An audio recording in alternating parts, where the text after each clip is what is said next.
Guys, the elongated wait for the next Chronicles episode has finally came out. Finally, dude. It's called The Secrets of Flumbo.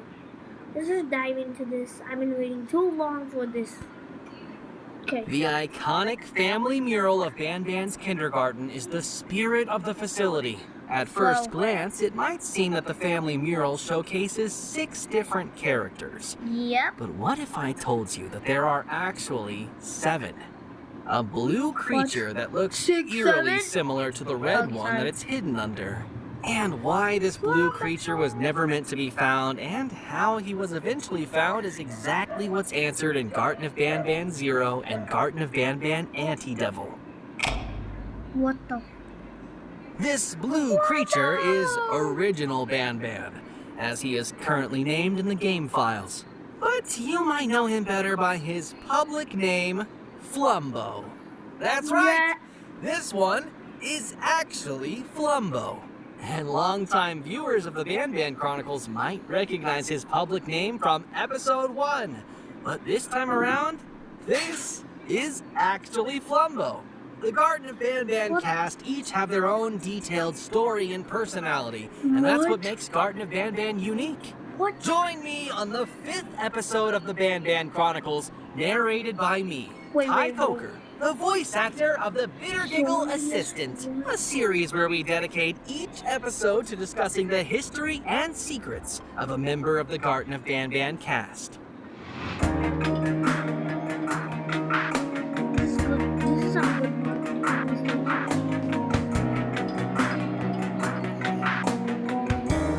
Banban Chronicles, yo!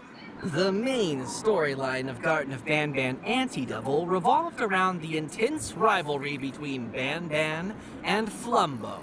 2 characters that, while physically very similar, differ significantly on every other scale. But what if I told you that the physical differences between Banban and Flumbo were originally much more significant than what they ended up being? You see, when the Euphoric Brothers were first planning for Flumbo's physical debut in Garten of Banban Anti-Devil, they wanted a character that would serve as the complete opposite of Banban, but yet would be similar enough physically so that people can tell he's a variant of Banban. So to start, it was agreed upon that the character should be a shade of blue, which is what's commonly thought of as the opposite color of red. Then, seeing how similar Banban looks to an anthropomorphic cat, it was decided that the character should be a dog, given that dogs are often thought of as the enemies of cats. Just like that, the first design of Flumbo was created, a blue dog version of the red Banban we know and love. What's on screen right now is seriously what Flumbo was going to look like as saved in the project files, not some interpretation created later based on some loose description. He had the same physique as Banban, as well as his iconic smile and tongue. Did anyone else ever feel like Banban should be talking like this the whole time? Will that get annoying? His shade of blue was later made to be lighter so his facial features are clearer, and was then given a singular party hat to match the party hats of the red Banban. Although his party hat had a color scheme of white, blue, green, and yellow, whereas the original Banban's hats are light blue, white, gold, and dark pink.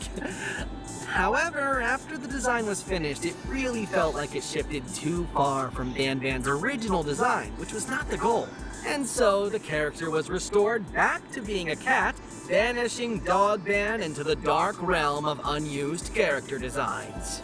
And for a while, Flumbo was literally just a blue version of Banban that even wore 2 hats, just like red Banban.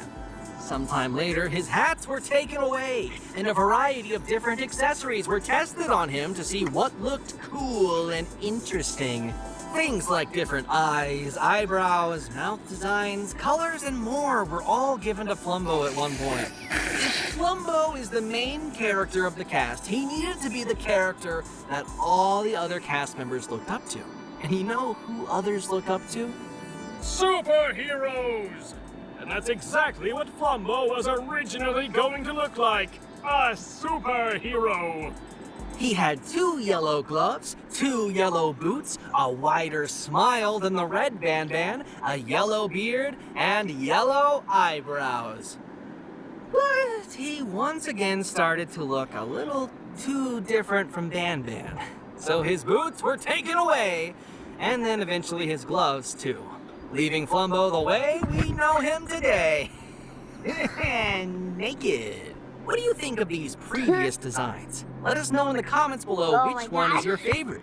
Yo, Dog Ban, Tygoku. Super Flumbo, regular Flumbo, or one of the designs in between. Dog If there's a Ban, fan favorite design, maybe it'll make some kind think of Dog comeback in Ban. the series. because he's not a cat. Not you, Dog Ban. You stay down there with Oscar.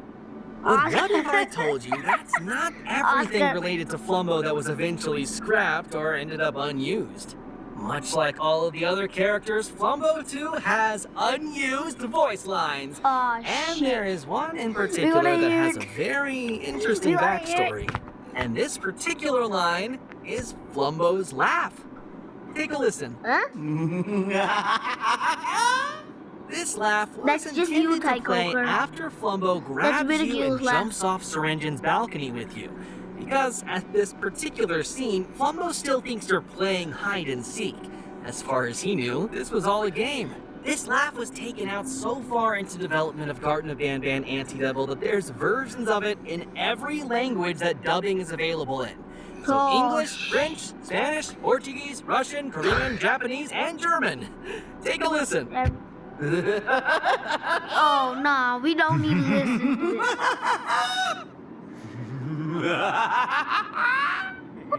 How is it different?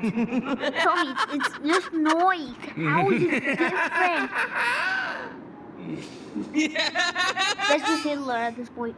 Flumbo has so many scrapped and unused properties to the point where the character's name itself was also once unused. If you had watched the first episode of the Ban-Ban Chronicles, which revolved around Ban-Ban himself, then you already know that Ban-Ban's name was originally planned to be Flumbo.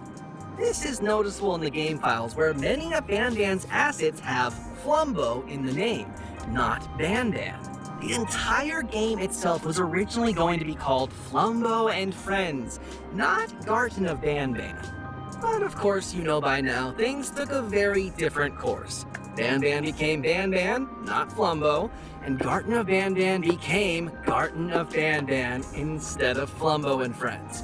Though there's still a little Easter egg to it in Garten of Ban-Ban 7, where the same Flumbo would be 6, later 7. reused and given to a familiar character that would debut very briefly in the franchise's 7th entry, and later become the main character of the franchise's 8th entry.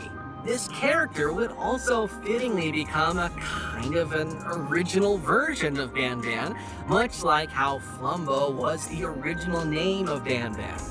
Which, as a bonus fact, is voiced by Daniel Walton, an absolute legend, who also voiced characters in some of the Euphoric Brothers' older games. And also, as another fun little fact, there's a 9 a.m. clock icon for the Flumbo clock that never appears in the game. In fact, every clock icon that has ever appeared in the franchise has a 9 a.m. variant that's never used. This is because the clock starts at 10 a.m. and stops at 3 p.m. But what if I told you that these aren't the only things related to Flumbo that were scrapped or unused? Flumbo's introduction in Garten of Ban-Ban Anti-Devil took perhaps the most amount of time to write and perfect, with many sequences originally planned to play out very differently from how they ended up being.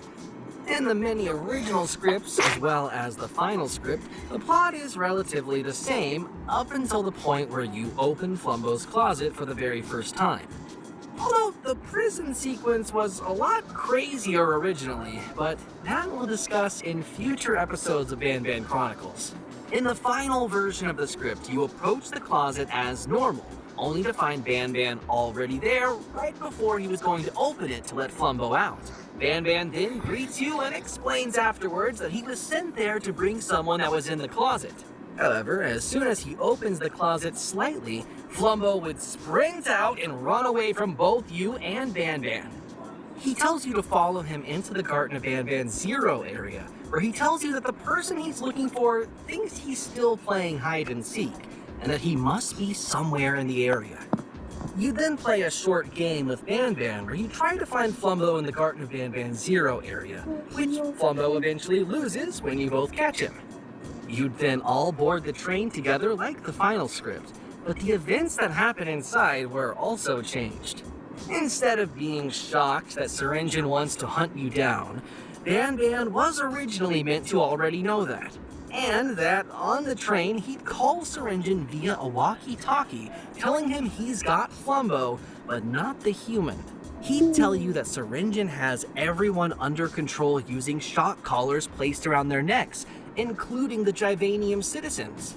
He'd tell you that the machine that allows him to shock the collars of anyone in the facility is right in his office, and that Banban himself has the chip that could completely hijack and stop the machine.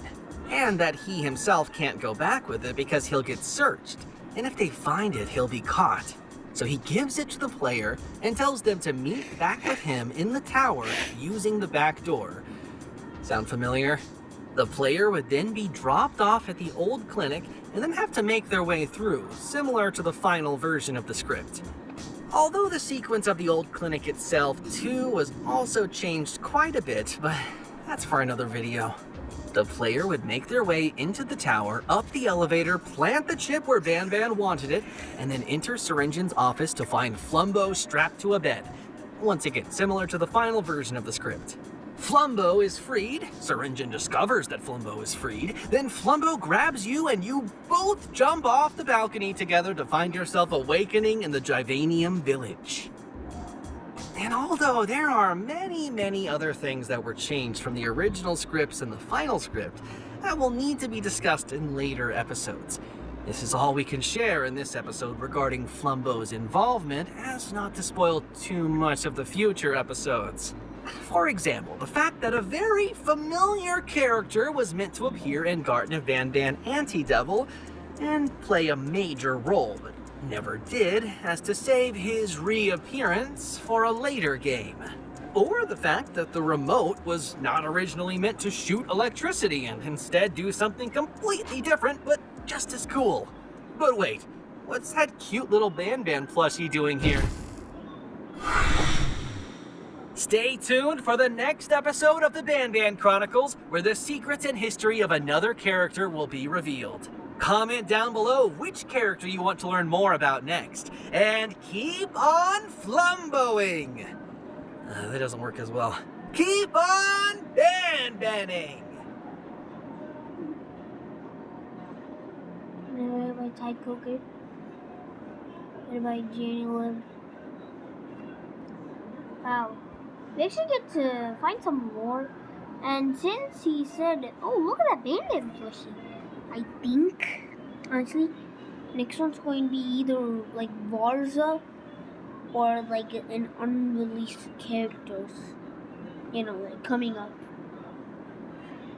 Okay, well that's it for this one. Let's see you guys next time. Like he said, keep bang. See you later.